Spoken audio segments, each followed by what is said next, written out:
You listen to DJ Paul Records.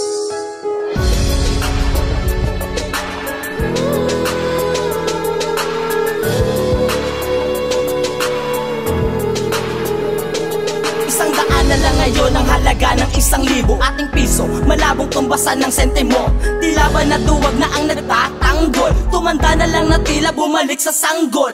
Kapos sa kamalayan, pati sa kamunduhan, tumatakbo ng pabalik, mga kamay ng orasan. Tila magarang sasakyan, umaandar ng paurong. Kagalang-galang ba silang mga nakasuot barok? Mas makupad sa pagong na kolonyal na paggawa ng Inglesero't Ingleserang Pinoy daw ang adika. Ang sariling salita na Tagalog para sa akin mas maiintindihan, mas mainam unawain kaysa sa nagkataga ng banyagang mga wika. Mas mahirap pa sa takbong paatras ka ng may hika. Parang tila na may sima, mayayaman na pribado, wala pang nagbalik ng mga nakaw sa gobyerno. Sa amin mayroong isang palasyong malaki na ang nakatiray mga bulag, pipit, bingi.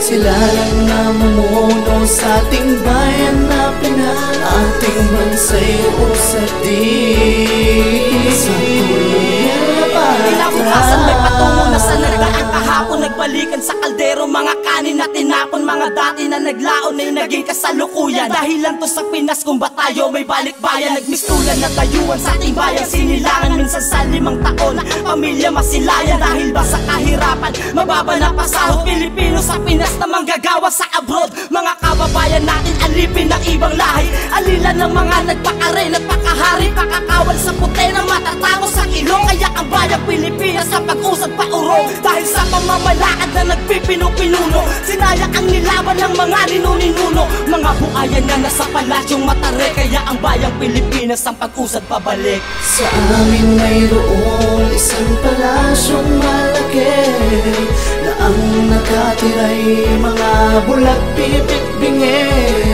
Sila lang namumuno sa ating bayan na ating bansa'y usad din. Sa kulay na patras, mamamayan na muna bago raw ang mamayana. Nangyari mamaya na bago ang mamamayan na. Tunay na mayroong karapatan sa Pilipinas. Nagmistulan na tila ba nang hiram ka ng tsinelas. Iyong matatapakan sa mabubugat pasukan. Lupa mong tinubuan, mayaman sa asukal. Mga palay na bigas, palaisdaan, iba pa. Mga pagod mo na ang makikinabang, iba na. Mababa na pasahod ng sundalo at pulis. Maliit na negosyating may malaki na buwis. Dahil dyan malamang ang bansa'y umalsa na. Asan ang pondo di makita, baka naibulsa na. Kabal ng ating yaman na inabang sila lang. Kami na mahihirap talaga kabagyo lang ng 1 kilo na bigas. Mga dilata at kape sa aming yaman na kami pa mismo ang naaapi. Sa amin mayroong isang palasyong malaki na ang nakatiray mga bulag, pipit, bingi. Sila lang namumuno sa ating bayan na ating bansa'y usad din. Sa kulay na patras, sa amin mayroong isang palasyong malaki na ang nakatiray mga bulag, pipit, bingi. Sila lang namumuno sa ating bayan na ating bansa'y usad din.